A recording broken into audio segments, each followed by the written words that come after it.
Le livre d'Exode est le second livre de la Bible.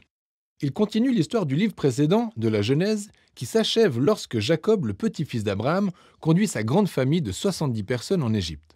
Joseph, le 11e fils de Jacob, a été promu au poste de gouverneur d'Égypte, soit le numéro 2 du royaume, et a sauvé toute sa famille de la famine.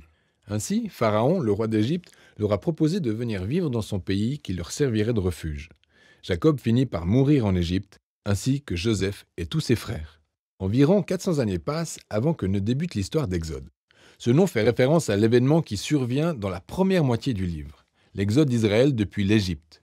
Mais le livre a une seconde partie dont les événements se déroulent au pied du mont Sinaï. Dans cette vidéo, nous allons nous focaliser sur la première moitié du livre, où, alors que des siècles se sont écoulés, Israël a été fécond, s'est multiplié et a rempli le pays.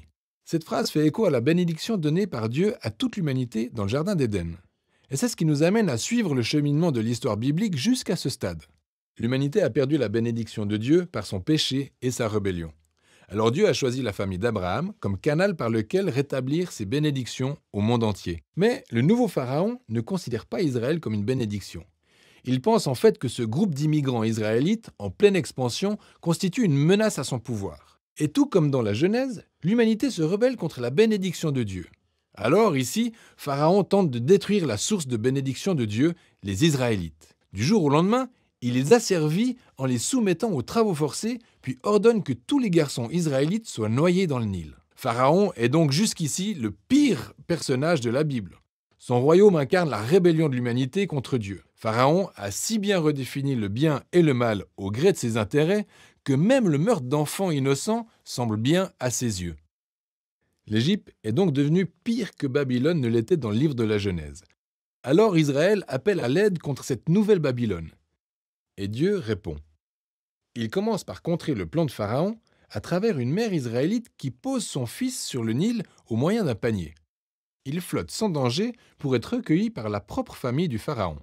On l'appelle Moïse. Il grandit et finit par devenir l'homme que Dieu utilisera pour vaincre la cruauté de Pharaon. C'est dans la fameuse histoire du buisson ardent que Dieu apparaît à Moïse et lui ordonne d'aller voir Pharaon pour exiger la libération des Israélites. Dieu prévient que Pharaon résistera et qu'ainsi il déversera son jugement sur l'Égypte sous forme de plaie, mais aussi qu'il endurcira le cœur de Pharaon. Nous entamons ainsi une phase principale de l'histoire, la confrontation entre Dieu et Pharaon. Mais que veut dire Dieu lorsqu'il déclare qu'il endurcira le cœur de Pharaon ? Il est absolument essentiel de lire attentivement cette partie de l'histoire et d'en suivre les étapes. À la première rencontre entre Moïse et Pharaon, nous lisons simplement que le cœur de Pharaon s'est endurci. Rien n'implique que Dieu ait fait quoi que ce soit. Et en guise de réponse, Dieu envoie la première série de 5 plaies, chacune dirigée contre Pharaon et l'un de ses dieux égyptiens. Moïse donne chaque fois une chance à Pharaon de reconnaître son erreur en toute humilité et de laisser partir les Israélites. Mais après chaque plaie, nous lisons que Pharaon a endurci son cœur ou que son cœur s'est endurci, et qu'il le fait de son propre chef. Mais c'est avec la seconde série de 5 plaies que nous finissons par découvrir comment Dieu a endurci le cœur de Pharaon. Le point fondamental de l'histoire semble être celui-ci.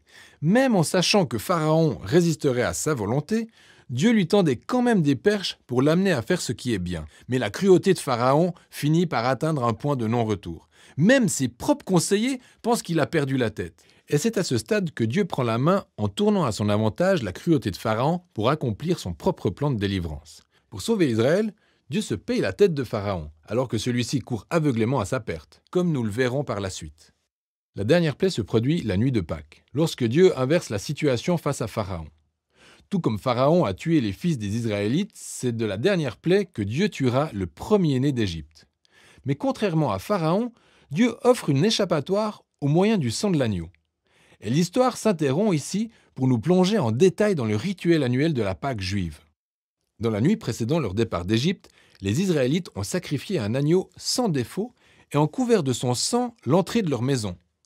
Et quand la plaie divine a frappé l'Égypte, elle est passée outre les maisons couvertes du sang de l'agneau et leurs premiers-nés ont été épargnés. C'est pourquoi chaque année, les Israélites perpétuent cette nuit de Pâques pour commémorer et célébrer la justice et la grâce de Dieu. Mais du fait de son orgueil et de sa rébellion, Pharaon perd son propre fils et finit par laisser les Israélites partir librement.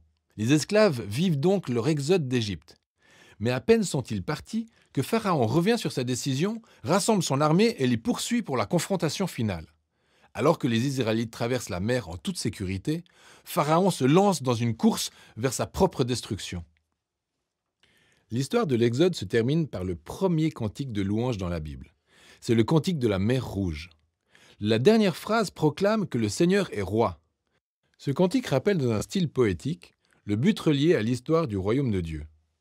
Dieu combat le mal dans son monde pour racheter ceux qui en sont esclaves. Il conduira son peuple vers la terre promise où sa présence divine demeurera parmi eux. Cette histoire dépeint de quelle manière les événements se déroulent quand Dieu devient le roi de son peuple. Mais à peine les Israélites ont-ils fini de chanter leur cantique que l'histoire subit un brusque retournement. Les Israélites avancent âprement dans le désert en direction du mont Sinaï. Ils souffrent de la faim, de la soif et commencent même à reprocher à Moïse et à Dieu de les avoir libérés. Ils se disent nostalgiques du bon vieux temps en Égypte. C'est dingue. Alors Dieu fournit gracieusement de la nourriture et de l'eau à Israël en plein désert. Mais ces aspects de l'histoire sont une ombre au tableau. Maintenant, on commence à se demander si le cœur d'Israël est aussi endurci que celui de Pharaon. Nous verrons bien.